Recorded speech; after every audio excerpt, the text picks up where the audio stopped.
The automatic doors of St. Margaret's Medical Center whooshed open as I pushed my father-in-law's wheelchair toward the surgical wing.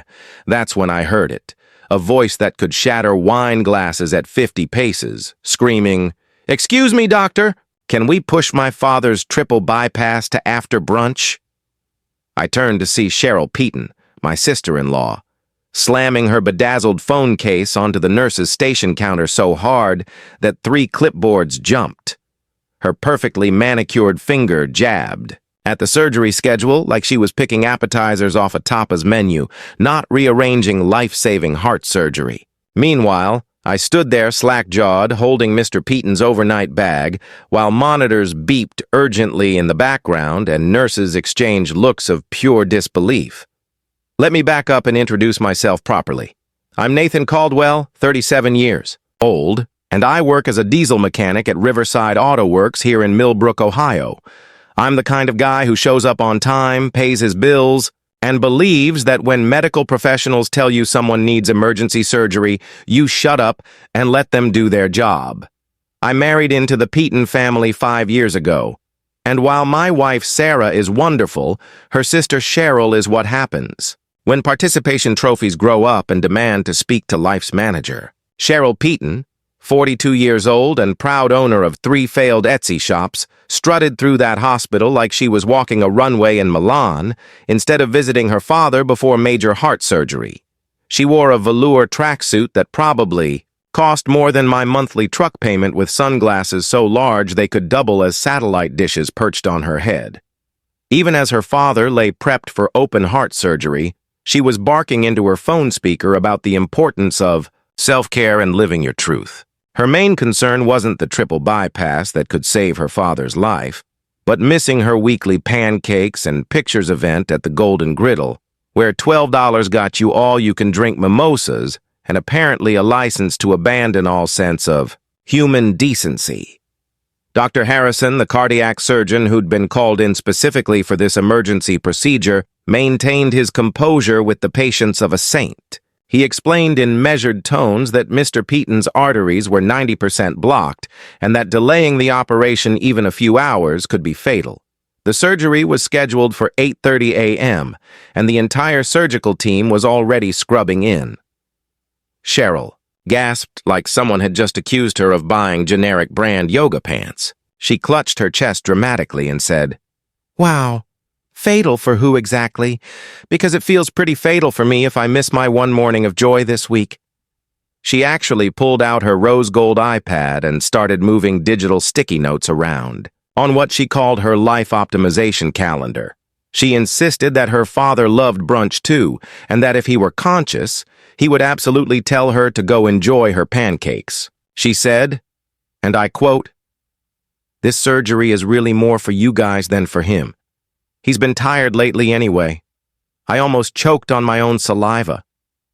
The charge nurse, a woman named Gloria, who looked like she'd been dealing with difficult families since the Carter administration, gripped her clipboard so tightly I thought it might snap in half.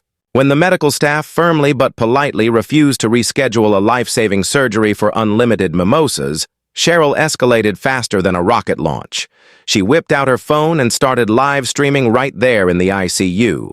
She held the camera up to her face and spoke in that fake concerned voice people use when they want sympathy on social media. "To all my followers, look at this oppression," she announced to her phone. "They're denying me the basic human right to brunch with my girlfriends."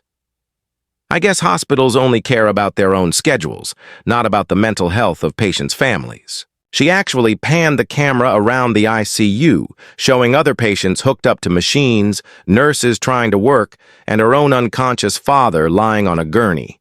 She narrated the whole thing like she was exposing some great conspiracy, calling out St. Margaret's Medical Center by name, showing Dr. Harrison's face without permission, and even zooming in on her father's medical chart. She threatened to call the Better Business Bureau on the hospital. The Better Business Bureau on a hospital for having the audacity to save her father's life at an inconvenient time.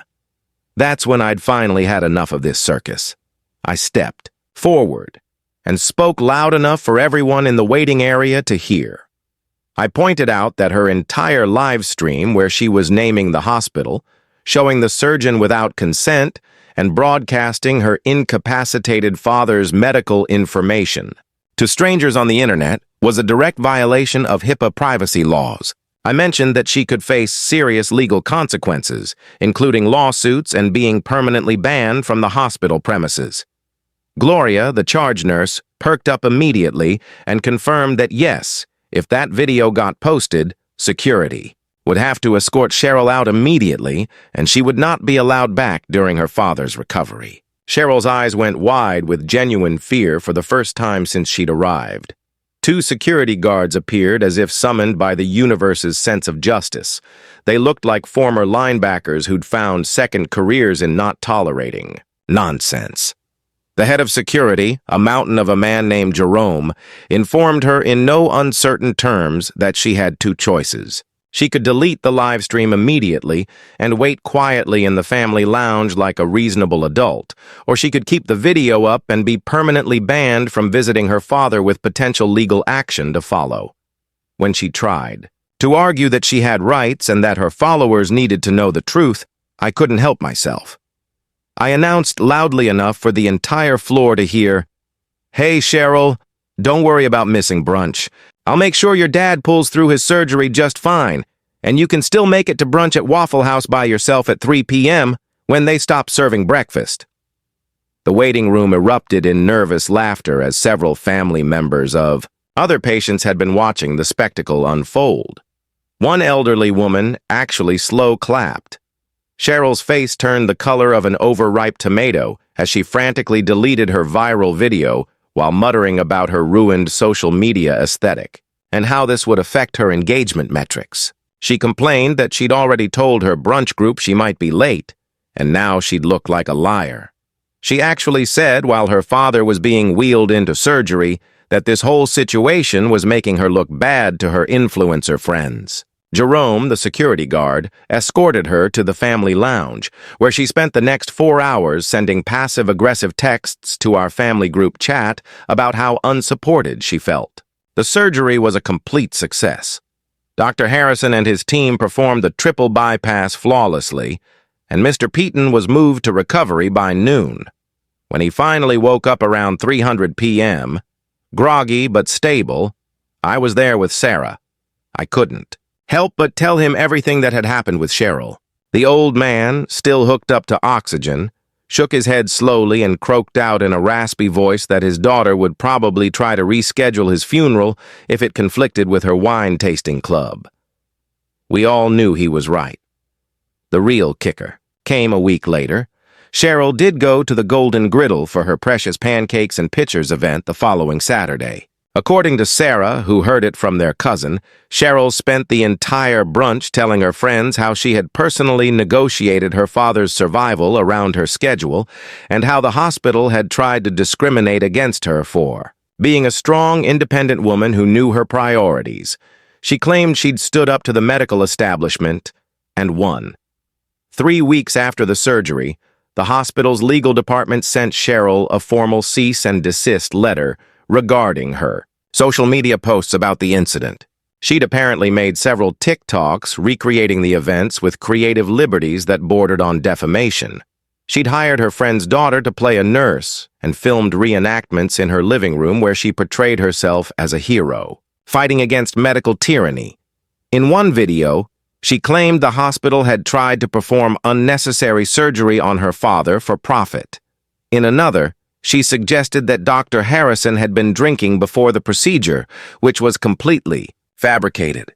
The letter informed her that any further posts mentioning St. Margaret's Medical Center, Dr. Harrison, or any staff members would result in legal action. The letter also included a bill for $875 for a privacy violation fine related to filming in the ICU without permission. But that wasn't all, because she'd shown other patients in her live-room.